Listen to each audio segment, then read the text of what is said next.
All right, here's another fun-filled episode, right? My hat on straight. Wanted to take a moment. We get some questions as far as the technology that we use when we're filming. Not necessarily the cameras, but what is our process flow? How do we edit? How do we store things? So again, this is just behind the scenes. There's no special pictures or no diagrams or no text. This is just the behind the scenes. So I'll put something together a little bit better suited for the techno files that want to know the full details. So in the past, I've used GoPros. And the reason why we use GoPros is because, well, they were the thing. But we did run into many issues with extreme temperatures. Too hot, too cold. They'd shut off, they'd reboot on their own, and that's not good to catch. I've lost so many video sequences because the GoPro didn't keep running. We used some battery packs, which I don't even remember the name of it, but it would slide in and the GoPro would have an extra 4 or 5 hours. When you're shooting in 4K, as we have been for a while, you'll get about 50 minutes to an hour per stock battery in a GoPro, or now in the DJI that we're using. We're using DJI Action 4s. We could use a newer Action, but it's not that big of a deal. We don't really need to shoot more than 4K at that time. And the Rock Steady and Rock Solid Plus is a great stabilization program, so that there's not an issue with that. We transfer our items back to our main hard drive. We do have several network storage areas on-site and off-site where we back up our data. Now, a NAS, a network attached storage, is not a backup program unless you have more than one in different locations. So I think you should have 3 backups in 2 locations, and that's pretty good. So we use the cloud. We also burn onto DVD-ROM, and we also use the NAS units, and I have multiples. So hot spare, full RAID with a hot spare going in there on several different volumes. They're not all at this location. So that is a double-edged sword. It's a lot of hard drives. It's a lot of memory. The cost is significant to... we have used 16 terabyte drives. You may need 8 of them in your storage, and they're all $400 a piece. And they've all gone up since. I'm glad I bought them all back then, because all this AI BS, with all the costs going up, give me a break.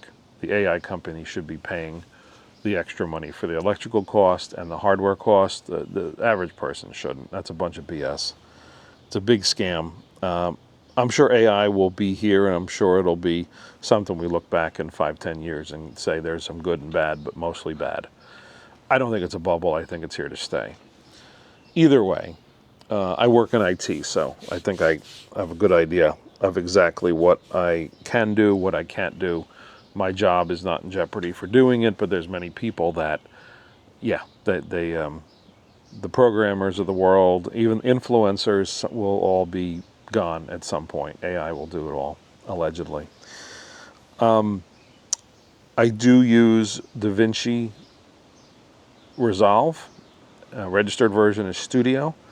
I don't know, we're in version 20 point, I don't know. I do run this on a Windows box with I guess I got 32 or 64 gig of RAM. I have I want to say it's a EVGA 1080 Ti Super, which I think may have 10 or 11 gigabytes of video RAM on it. That's my GPU, and I use that when I'm rendering. I pre-render a lot of my titles ahead of time before I'm actually rendering it out to the final version, just so the machine doesn't have to chew on it. And it makes editing a lot better too. I can preview it in a lower res. On occasion, the titles and the video and everything does get a little bit challenging, but the machine is the last one I had was like a 10-core Intel. I think I had an i9 and then I had an AMD at some point, and I go back and forth between different machines, but I needed something that was stable and stayed cool, did the work it had to do, and yeah. I am really working to try to be more organized. I think the biggest challenge is when the video has to come out of the out of the camera onto the hard drive. That's the point where human error comes in. I could drop the card, I could lose the card, I can put it in a place, maybe I wipe it all. And I think one of the biggest things is I have to learn just to copy it all, take it off the camera, and then I use the camera for the next project, right? I don't need this, copy it, and then did I wipe it, did I not wipe it? And I think I've only lost one or two angles. And the reason I say one or two angles like the front camera or the back camera, excuse me, that was probably the only time I really had an issue is transferring data. And I use 256 and 512 cards. When we're shooting the 360, I have an Insta360, it's an X4. I did have an X3, I know you can get an X5, and it's got removable, the lens covers. I don't have it in my bucket list at the moment. The X4 does fine. I do have some new, yeah, it's been a long week. I did have some extension poles that I want to use for mounting this, and I'm going to go do a little bit more with that, but we'll use some fishing pole mounts, and then I have to get some sheathing so the smaller pole will fit in there.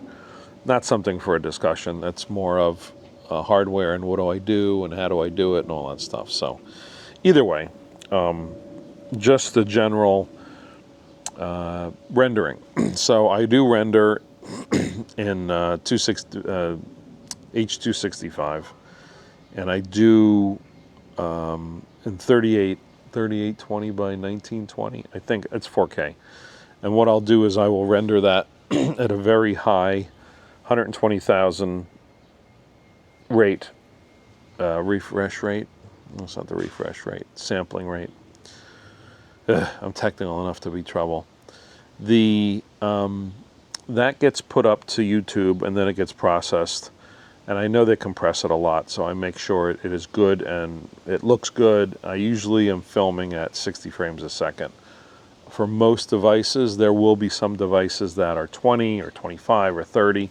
The hover drone, I think, only does 25 or 30. I think I can shoot up to, I can do 60 frames per second in the DJI Mini. There's always got to be a lawnmower somewhere in the middle of this day. But we're almost at the episode end, so it's not a big deal.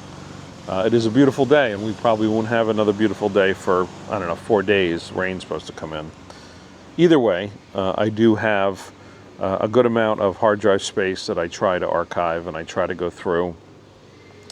And yeah, I guess I never have time to really go through old stuff, but a lot of people ask me, could you make an extended episode for this? Could you do the 360 of this? And I try to go back and I try to save everything. And I do, I do save everything. That's my problem.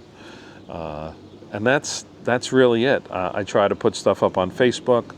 I try to make reels as well. A lot of it is all through the phone. And a lot of times it's the low-hanging fruit. It's not always a long-form episode. But I have to go back to learning to make 8 to 12-minute videos, shorter, not big, long duration videos. And yeah, AI is saying I should put stuff out on Sunday morning instead of Friday night. We'll probably change that too. So I'll put some reels out with these explanations as well. But there's a little bit behind the scenes, again, on rendering and video process flow and how we do it on the back end. Yeah, there's nothing else to it. We got a webcam and a nice mic, and we have to go through and do tons of edits because Mike says and and breathes loud in the mic. That's it. Until next time. We'll see you out there on the trail. Thanks for watching.